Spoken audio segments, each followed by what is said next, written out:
Tawagin mo na lamang ako sa pangalang Clarence. Masasabi kong monster gift ang lakad naming ito kahit hindi naman ito ang mismong petsa. Dahil ito kasi ang nabigay na araw sa amin na sabay muna kaming mawawala sa aming trabaho. Medyo mahigpit kasi nung mga pagkakataon na ito dahil kailangan ng mga maaasahang tao, lalo na at nasa ongoing campaign sales ang aming team. Pero wala akong pake dahil nagtatrabaho ako para din naman sa mga bagay na ganito at dapat na mabigyan ng oras na di lamang puro pagtatrabaho.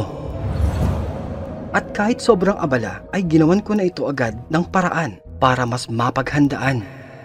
Na ilang pagtipa lamang sa internet at nakahanap kami agad ng bahay na mauupahan para sa aming simpleng pagdiriwang. Tagaytay.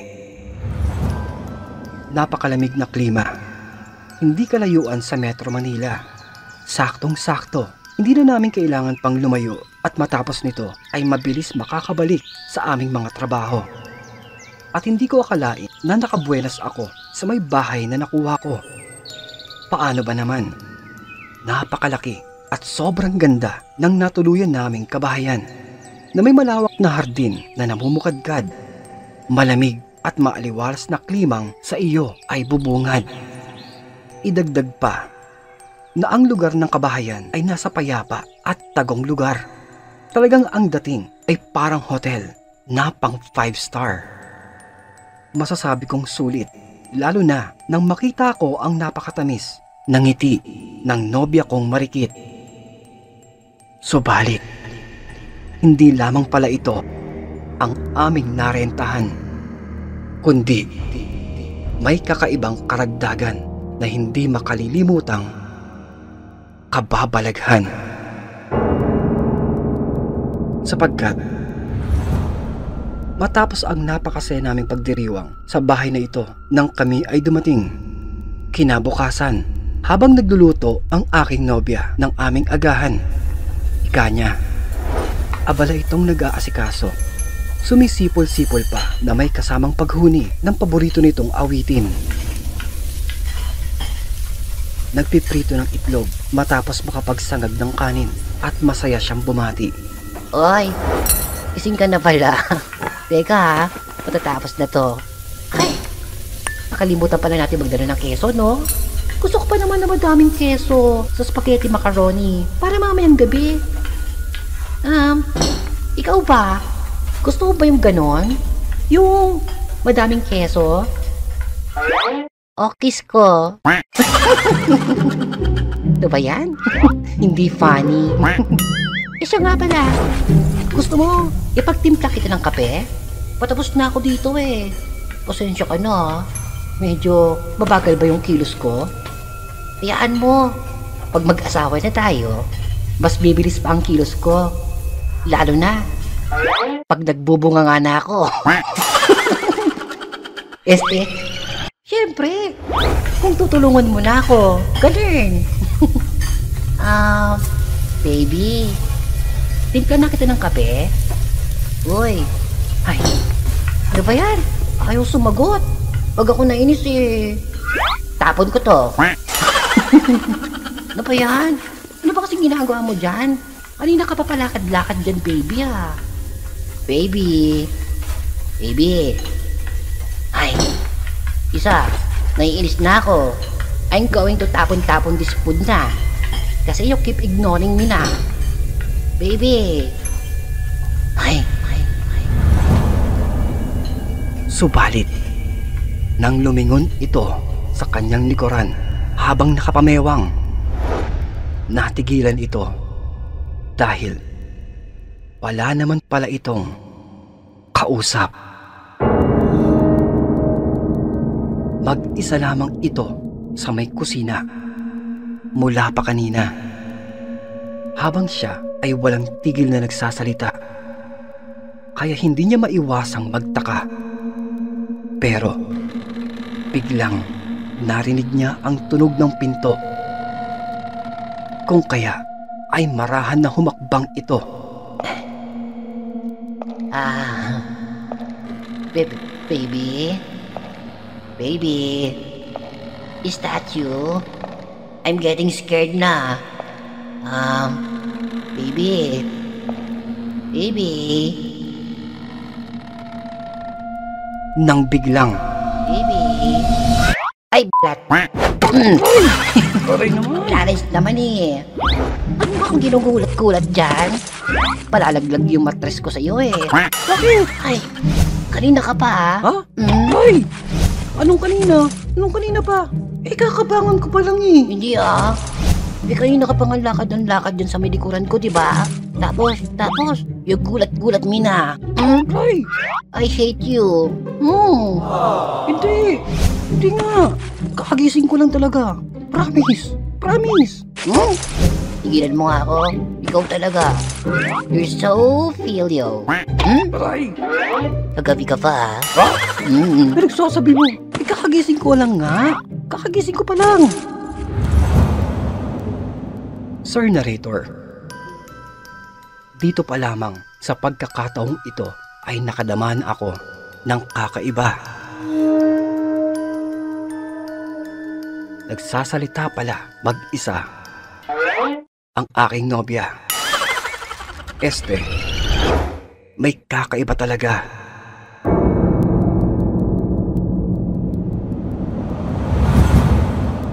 Sumunod na araw, masaya ang lahat. Ninanamnam namin ang buong araw para maglibang at sulitin ang sandaling bakasyon.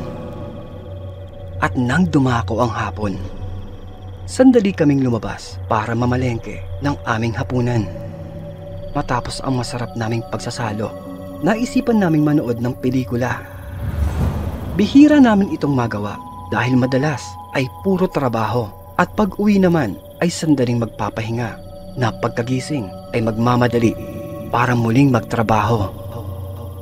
Kaya napakabihira talaga naming magawa at pagsaluhan ang ganitong mga tagpo habang nanonood ng palabas. Baby, Ha? tanong ko lang. Ha? Anong tanong naman yan? Wala lang. Tanong ko lang ba, Ha? pag ako namatay, mag-aasawa ka na ba agad? Tos, grabing tanong naman yan. Siyempre, hindi ko pa alam. Ewan, hindi ko alam talaga. Siguro, pwedeng oo, pwedeng hindi muna. Depende, kung may papatol agad. Gusto ko wag ka muna mag-aasawa. Bakit tinatanong mo pa ako? Gawin mo na lang kaya muna. Ay, sira ulit to ah. Aray ko! Aray ko! Tapos ka sa akin ngayon. Aray ka! Oh. Aray ko! Nang biglang, lumagabog ang isang pinto. Nagtataka kami kung bakit biglang nagsara ang isang pintuan, samantalang kaming dalawa lamang ang nasa may loob ng kabahayan. Sandali kaming natigilan, nagkakatinginan. Sandali ko itong tinanaw ang pintuan, minamasdan at iniisipan ng kapaliwanagan na marahil dulot lamang ito ng hangin. Lalo na kami ay nasa lugar ng Tagaytay na ang likurang bahagi pa ay malawak na bukirin at maaaring may nalaglag lamang na gamit at hindi ito napansin. Binaliwala na lamang namin ito at bumalik sa aming paglalambingan, saka pumili ng pelikulang mapaglilibangan. Tahimik na kaming nanonood, sabay na tumatawa habang mahigpit na magkayakap. Maya-maya pa ay natigilan ang aking nobya. Ika ko, baka ay napukaw na ang kanyang atensyon sa aming pinapanood. Pero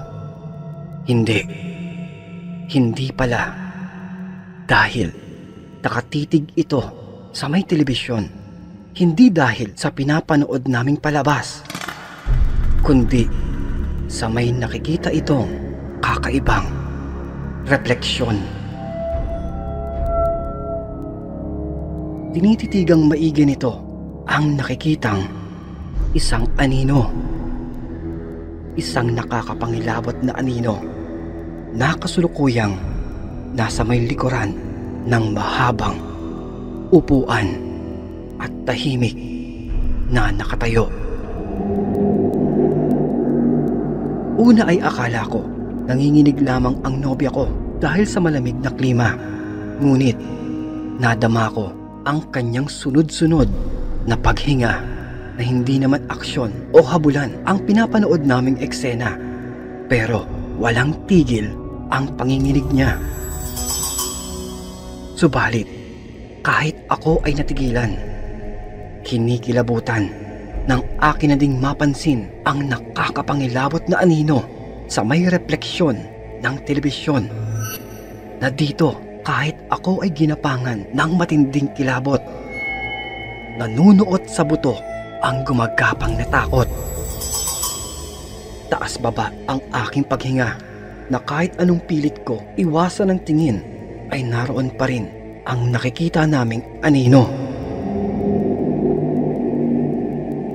Dahan-dahan, niyapos ko pang maigi ang aking nobya sa kabila na kahit ako ay nanginginig na tulad niya. Pero mas nanlaki ang aming mga mata nang dahan-dahang kumilos ang anino sa aming likuran. Wari lumulutang, lumalakad patungo sa may tabi ng mahabang upuan. Ang isang babae na siyang nakasuot ng mahabang damit na kulay puti. Na dito ay hindi na natiis ng aking nobya, lalo nang bigla itong huminto sa may gilid at yumuko na wari kami ay minamasdan. At biglang namatay ang telebisyon na aming pinapanooran. Nagsusumigaw ito sa labis na takot na pati ako ay napasigaw na din. Na sino ba naman ang hindi kikilabutan dahil matapos mamatay ang telebisyon ay narinig pa namin na kumakalansing ang mga abubot sa may estante at ang pag-urong ng mga upuan. Sir Narrator, kinabukasan ay umalis na din kami agad nang pumutok ang bukang liwayway. Matapos ng karanasang ito, hindi na muli pa kaming nagplano na kami lamang madalas nasa mga lakad at bakasyon ay kasama na ang ilang mga kaibigan upang kahit papaano ay hindi na namin muli pang maranasan ang nakakapangilabot na kababalaghan.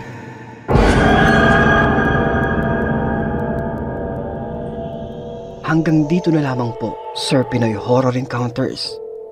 Maraming salamat sa pagbabasa at sana ay amin itong mapakinggan balang araw sa iyong programa. Mga kaibigan, ang kababalaghan ay wala namang pinipiling oras o takdang araw. Madalas, nagaganap ito na hindi natin alintana. Mapapansin lamang kung bukas ang ating diwa at mata para sila ay lubos na makita.